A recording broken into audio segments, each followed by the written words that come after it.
You can find out where your garbage is from because they write where it's from on it. Alright, yep. Oh, right above him. Right above him. He's still right here. They're gonna be sitting in here. Water looks harmless until it decides you don't belong there. 1 minute you're untangling line and talking bait. The next, the river goes quiet in that strange, heavy way that makes your skin prickle. These are the moments that flip just another day outside into something you replay in your head for weeks. When gear, judgment, and sheer nerve get exposed on camera. Today we're diving into 6 encounters that start calm and end with your pulse in your throat. Let's dive in.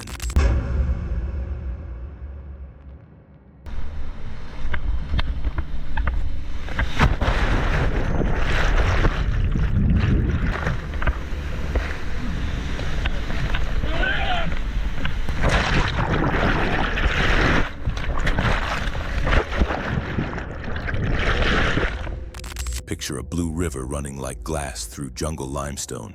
Chiapas, Mexico, a place paddlers whisper about. Agua Azul and its 5 kings, a stairway of waterfalls that reward perfect lines and punish anything less. Curtis May, a name regulars know for no-nonsense whitewater, showed up here with 5 friends ready to earn their turns. The plan was clean. Scout set safety. Commit. What happened next felt like the river decided it had other plans. By the 3rd drop, the margin for error was measured in inches. Curtis launched just a touch right. That tiny miss stole his speed and fed his boat into the one place every kayaker fears. Inside the curtain. Imagine standing behind a fire hose that weighs a mountain. Deafening, blinding. Everything is moving and none of it cares about you. He blew his whistle. The sound went nowhere. He shouted. The water swallowed it.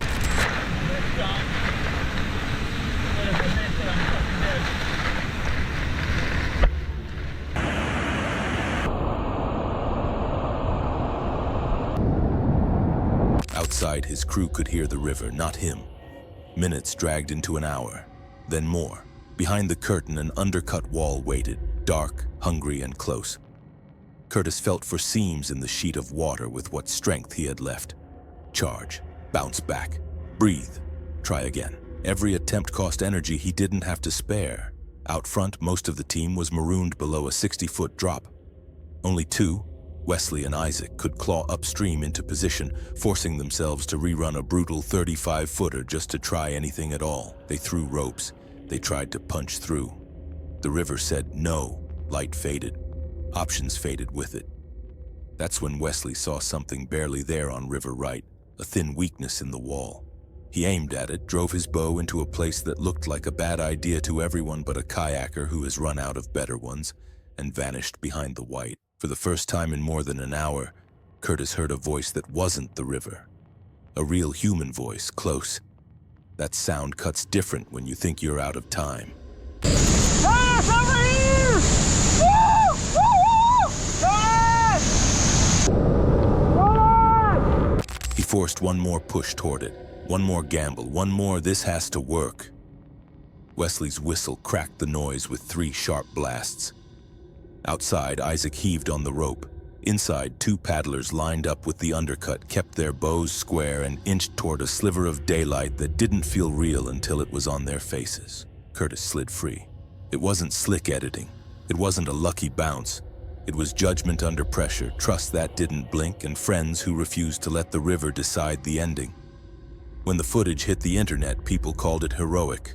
Many said their hands shook watching that gray curtain swallow a human being for 70+ minutes. Others fixated on 5 quiet words. Thank you. I love you. Thank you, I love you!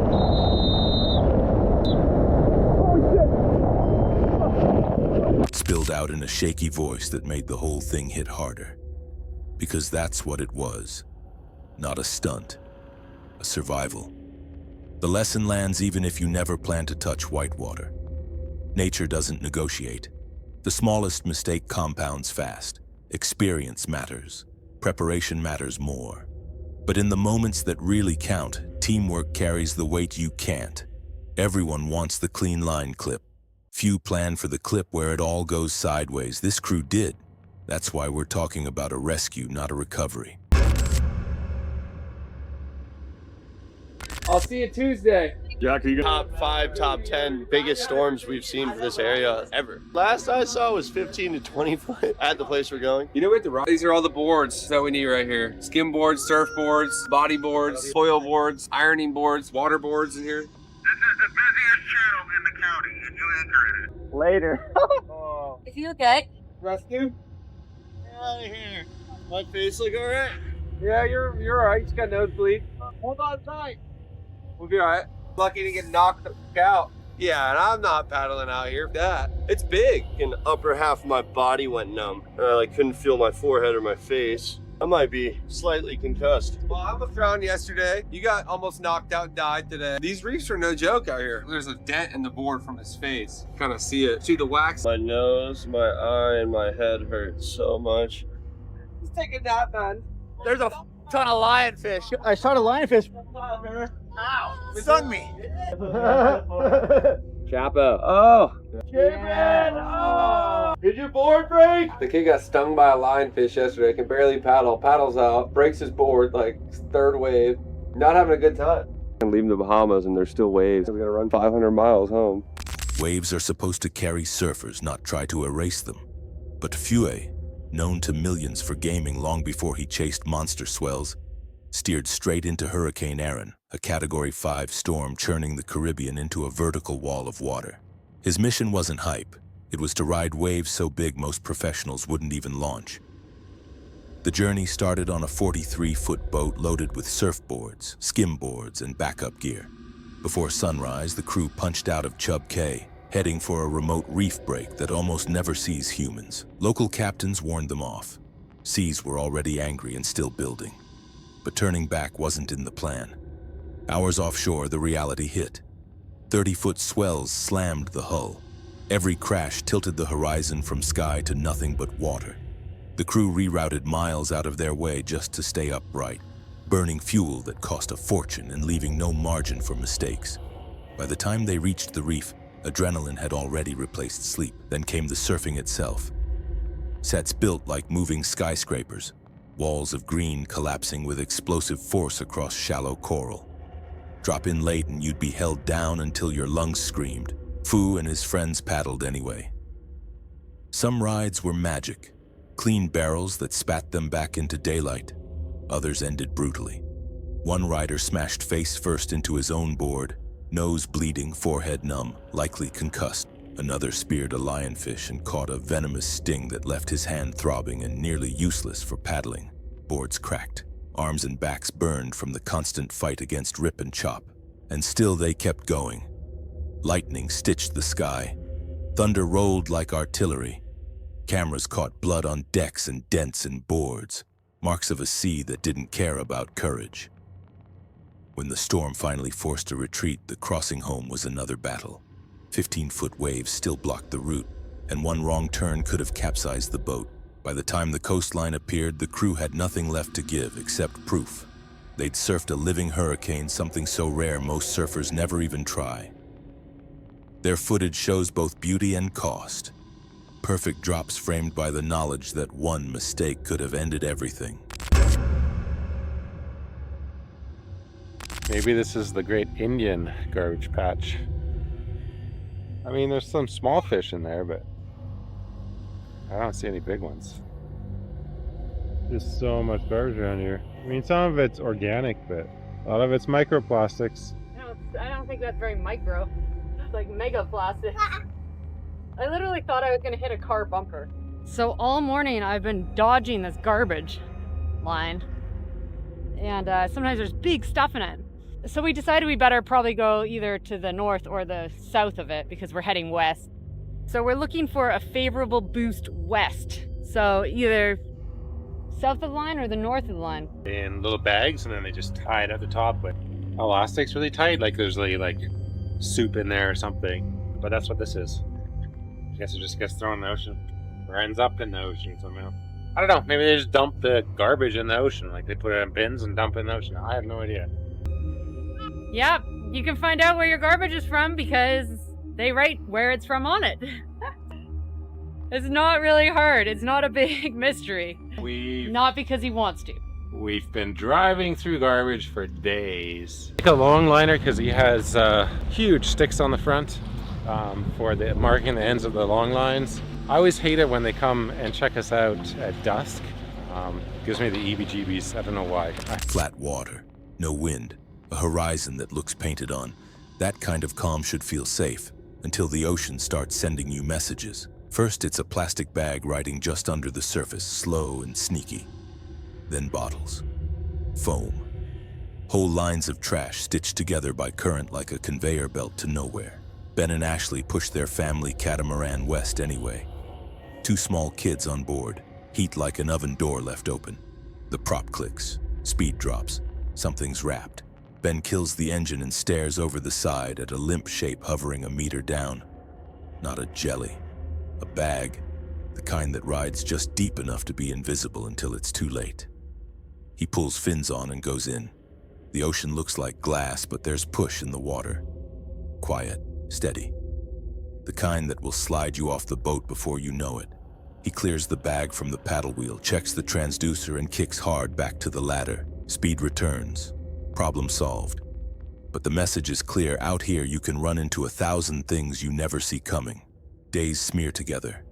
No breeze means engine hours and math. Fuel burned, fuel left, miles to go. Sunsets are gorgeous, midday is punishment. Then radar pops a single blip, a longliner, tiny on the screen, too close in real life. This is the moment sailors talk about in low voices, the approach at dusk when your brain invents every bad outcome at once. No patrol boats, no quick rescue. If the vibe is wrong, it stays wrong. The longliner slides down their beam. Men on the rail, hands raised, not weapons, fruit, pineapples, papayas, a cooler with fresh fish. They mime a trade. The fear doesn't vanish, it melts. Lines pass between boats. Beer and sodas go one way. Mahi and fruit come the other. Laughter replaces the knot in your throat.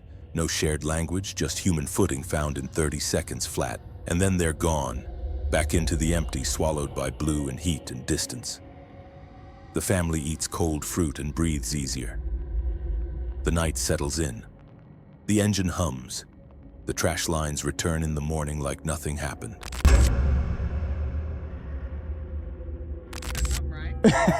I'll sneak one in there if you guys don't mind. Where in between which ones? Anywhere, right? Okay, I'll give you the honors. What's his name? Felipe. Felipe, that's a new one. I like it. All right, Felipe's getting the yeet. Felipe the yeet. Go to work, Felipe. I might go down here for now and let Felipe do his thing. I don't know, maybe I'll bring one. Let me go see what kind of bullhead. This was my biggest bullhead I had out, so I just didn't want to get him snagged right away. We'll let Felipe chill. All right, well, Crystal, what's his name?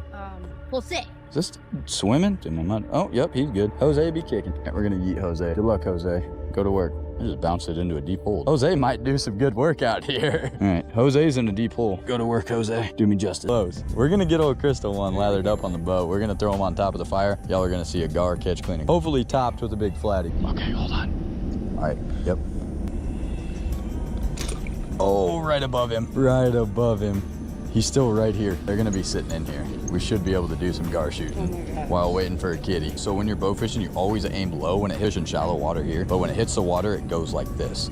So you try to shoot about 2 inches under them. Yep. Crystal getting hangry? The old cheddar wurst. Chef Crystal up in the house. Let's do it. Crystal and the wieners. She's on cook duty. Probably gonna have to cook them on a stick. We really want to try a gar on the fire too. You want to keep the rod a little more bowed. Oh, let him go. Let him go. Yep. He's taking you for a ride. Now reel. So he's gonna do like take runs like that, and then you want to keep the rod bowed. Yep, perfect. You're doing great. He's gonna be right here in a second. Let him go. Let him go. He's taking you for a ride. Whenever he takes line out, don't reel. Perfect. He's so big. All right, look at that. Was it worth staying the extra couple minutes? Big old flatty. Honestly, for being post-spawn, he's not really banged up. Got one little mark right here, one little mark right here. A Nebraska summer night can feel endless. Wide river, slow current, stars sharp enough to cut. Perfect for a flathead catfish mission. Crystal had been away for months and came back with one goal. Land a flathead tipping the scales at 20 pounds. No gimmicks, just patience, live bait, and the quiet tension of water that hides monsters. The ritual started with humor. Each bullhead bait earned a name: Felipe, Jose, Richard, Big Bertha. Each one was dropped into deep holes where flatheads prowl. The mood stayed light until the clickers began to buzz. First hits came from gar, those long-snouted thieves that slash bait and vanish. Hooks came back shredded, lines twisted. Hours passed like this, set, wait, reset, a running test of nerves. Crystal kept adapting. She worked the bow for gar, arrows flashing in the glow of deck lights. Close calls sharpened the air, but the real prize stayed hidden. Then, well past midnight, a rod bent hard. The call came fast, big flathead. She followed every step of the plan. Let it run, keep the rod bowed, reel only when the line slackens. The fish surged, heavy and deliberate. Twice it nearly pulled her off balance. For a moment it seemed won. Then the hook slipped free. Gone. Another strike came, equally strong. This time the hook twisted back on itself. Another near miss. Frustration could have ended the night, but she reset, re-rigged, and stayed locked in. That discipline paid off. The next run carried a different weight, steady, unstoppable. Crystal's grip tightened, the rod bowed like a drawn bowstring. Minutes later, a broad, mottled head surfaced, golden in the lantern light. A true flathead. Landing it was chaos. One of the crew buried a hook in his own hand. The fish thrashed, water flying, but teamwork held. At nearly 20 pounds, the catch matched her goal and then some. After quick photos, they eased it back into the current until its tail kicked free. The night wasn't just about numbers. It was proof of staying power. Hours of false starts and gar ambushes never broke her focus. Naming each bait wasn't just fun. It marked the rhythm of persistence. When the payoff finally came, it was more than a fish. It was the story of patience turning into triumph. Ask anyone who's chased river giants. Would you wait through hours of mist strikes, burning moonlight and bait for one shot at the fish of your season? Crystal's answer was written in that final release. A memory earned the hard way, sealed in the dark water of a Nebraska river. Here we go. Big squid, big squid. We're burning up nice and slow as we bring his friends up. Stalling the reel out. You just know there's a battle going on down there. Like, he's getting chased by the other squid and they're gonna try to eat him. It's unbelievable. Oh, he's pulling hard. Look at that. I think someone's trying to eat him. If it's quiet like this, yes. We're getting close, 300 rotations. Okay. Nice and slow. I got a feeling he's got some friends with him, hey? I know a lot of you guys talk about the electric reels. You think this is cheating, and it is not. Especially for someone that just came out of surgery. This is a very efficient way. We're dropping down over 2,000 feet. There's a lot of water between us and the fish. And I see him. Hold on. Oh, that's a giant squid. Come on now. Wow. Look at that. Be very careful. Send that back again. Hurry up. What, this thing? Yeah. Here, I'll let you do that, right? Here, I'll do it. That's unbelievable. Giant squid. Whew, that is such a cool animal. Look at that thing. What a beast. All right, we're gonna send him down live. We're gonna try something crazy. Live giant squid. Poor swordfish. Dropping down nice and slow. Yeah, we got him. Nice. The fight's still early. Oh yeah. Taking line hard. Oh, no, that's small one. Yeah, that's small. Yes. But very healthy. See how he jumped? Yeah, he's taking line good. Look, he's taking line. He will jump again. You're gonna have to gap this one and this one. First time I saw. Nice fish. Yes. I gaff it. Yeah. Oh, he's wrapped. Wrapped only with a circle hook. Look. Look at that. Perfect. Yes. Oh, good size. Come on, Marlon. Come on. Yep. What happened to the tail? Oh, he got hit by Mako. Look, he got bit. Right here. Wow. Something follow him? Someone tried to eat him. Look. Some fishing trips chased trophies. This one exposed an entire food chain. In the Red Sea off Aqaba, Jordan, the crew from Blacktip H set out to test a bold idea. Use a live Humboldt squid, one of the ocean's most aggressive hunters, as bait to catch something even more powerful. The setup was a mission in itself. They dropped specialized jigs more than 2,000 feet into black water, using electric reels because hauling by hand would be impossible. Hours of waiting finally paid off. A flash of crimson rose through the deep, a giant squid thrashing so hard it sprayed water across the deck. Tentacles lined with toothy suction cups whipped in every direction. Instead of icing their catch, the team sent it straight back down, alive. The plan worked almost instantly. The line went tight and then screamed. A swordfish rocketed upward, tearing through thousands of feet of water. It broke the surface in a silver arc, then dove again, each surge bending heavy tackle to the breaking point. The fight revealed scars along the fish's body, deep gouges likely left by a mako shark. Proof that even apex predators spend their lives on someone else's menu. More strikes followed. Each time the squid came back shredded or missing pieces, evidence of unseen attackers still below. By nightfall, they had multiple swordfish on deck and a mystery that wouldn't quit. What leaves bite marks on a creature built for 60-mile-an-hour bursts? The expedition showed how life at extreme depth is a constant hunt, where even killers like Humboldt squid and swordfish are prey in a bigger game. For Blacktip H, the trip wasn't just about landing fish. It was about revealing the invisible battles happening far under the surface.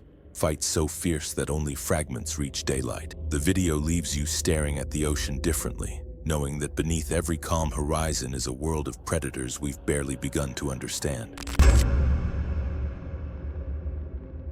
There he is. He's gonna launch for it. Oh, here comes the big boy.